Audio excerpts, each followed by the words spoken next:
Les titres principaux. Le comité central du PP fait ses adieux au vice-président Dammaka Makonnen. Afin de concrétiser le désir de l'Éthiopie de disposer d'une porte maritime, le processus pacifique basé sur le principe de la négociation du donner et du recevoir continuera d'être renforcé.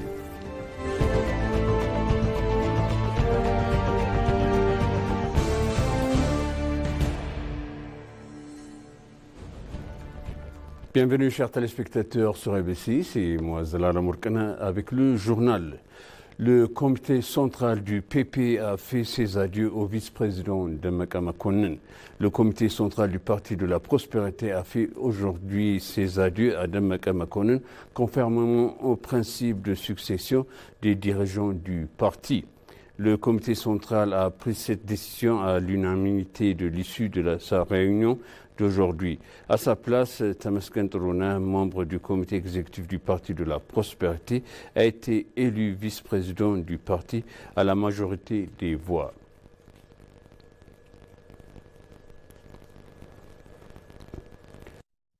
Afin de concrétiser le désir de l'Éthiopie et disposer d'une porte maritime, le processus pacifique basé sur le principe de la négociation et du donner et du recevoir continuera d'être renforcé.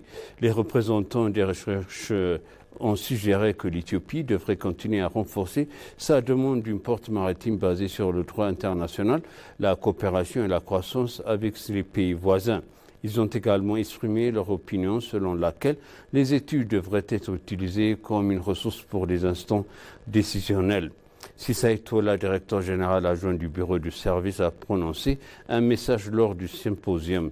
Il a déclaré que l'Éthiopie, qui était priorité de la porte maritime dans l'histoire et le droit, a été privée de ses droits légaux et historiques au cours des 3 dernières décennies et a été contrainte de vivre protégée de la mer.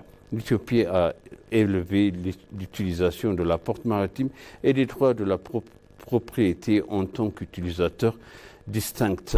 À cet égard, il a déclaré qu'on entend beaucoup de la communauté diplomatique et que toute l'Éthiopie en explique l'a fait au gouvernement somalien et la communauté internationale. Le directeur général adjoint du service national de renseignement et de sécurité, Ato Tezer Gebreva, a déclaré qu'il a dit que l'accord avec le Somalie ne sera pas exclusif et qu'une attention suffisante a été accordée pour en faire un résultat.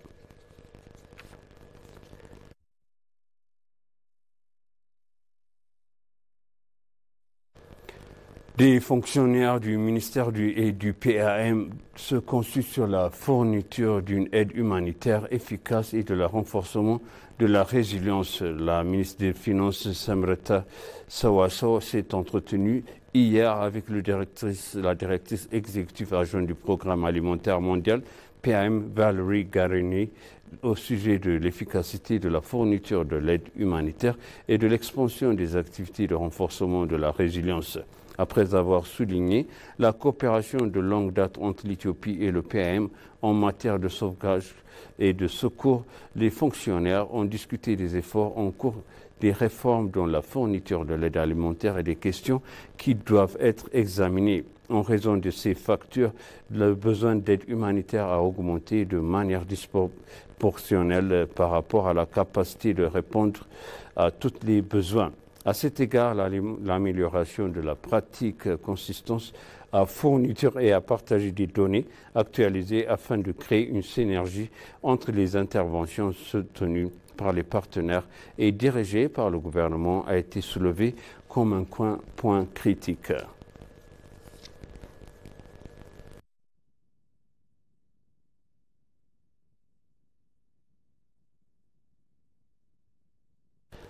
Le comité éthiopien enregistre des progrès dans des secteurs clés. L'économie éthiopienne a enregistré des meilleures performances dans les secteurs clés de la croissance au cours des 6 derniers mois, malgré la difficulté interne et externe, a déclaré le ministère des Finances Ahmed Shide. Le comité central du Parti de la Prospérité a conclu sa réunion après avoir délibéré et donné des orientations sur les principales questions nationales et d'autres questions à l'ordre du jour du parti. Le comité central a discuté de la croissance économique globale du pays au cours des 6 derniers mois. Ahmed Shideh, membre du comité exécutif du PP et ministre des Finances, a déclaré à l'ENA que l'Éthiopie avait enregistré des progrès encourageants au cours des 5 dernières années grâce au programme de réforme économique qu'elle a mis en œuvre. Des améliorations ont été enregistrées en termes de contrôle de l'inflation, a déclaré le ministère qui s'est engagé à prendre des mesures supplémentaires à cet égard. La collaboration existante avec la Banque mondiale, la Banque africaine de développement, l'Union européenne et d'autres institutions multilatérales est en bon état selon le ministre. En outre, une grande attention sera accordée aux questions macroéconomiques et aux mesures de réforme et des activités de développement afin de renforcer la production et la productivité.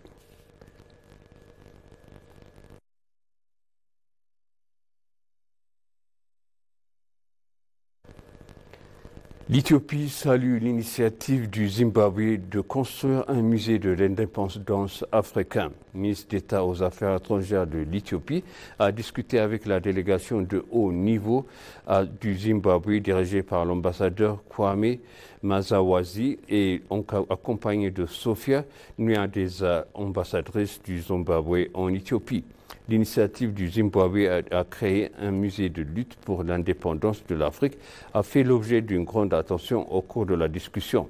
Le président du Zimbabwe, Emmerson Mnangagwa, est le fer de lancer de cette initiative et son gouvernement finance la construction du musée de l'indépendance africain. L'ambassadeur Msgano Arga s'est félicité à cette initiative car le musée comportera des sections destinées à commémorer la lutte et les réalisations des nations africaines, y compris la victoire historique d'Adwa.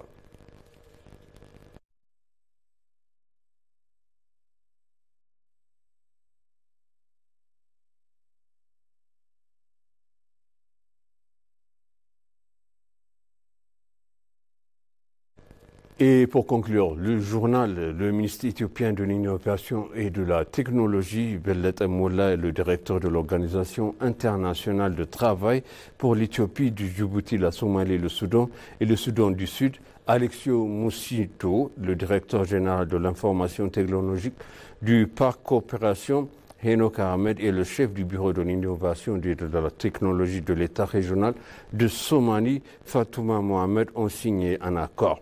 L'objectif est de soutenir le ministère éthiopien de l'innovation et de la technologie dans le développement et de l'adoption d'une stratégie quinquennale d'inclusion numérique qui consiste l'intégration des réfugiés comme un groupe pouvant contribuer et bénéficier de la transformation numérique en cours dans le pays.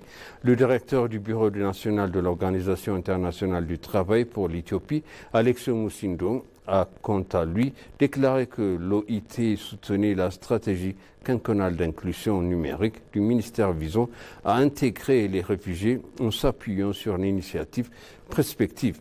Les accords de partenariat favorisaient également l'accès à l'emploi et l'amélioration de conditions de vie des réfugiés et des jeunes de communautés d'accueil. Le gouvernement du Pays-Bas apportera un soutien financier à la mise en œuvre des accords, a-t-on indiqué.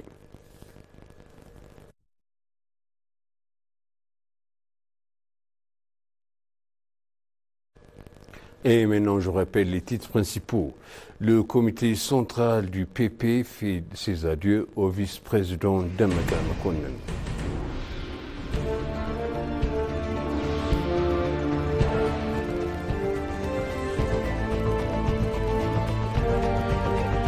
Afin de concrétiser le désir de l'Éthiopie de disposer d'une porte maritime, le processus pacifique basé sur le principe de la négociation et du donner et du recevoir continuera d'être renforcé.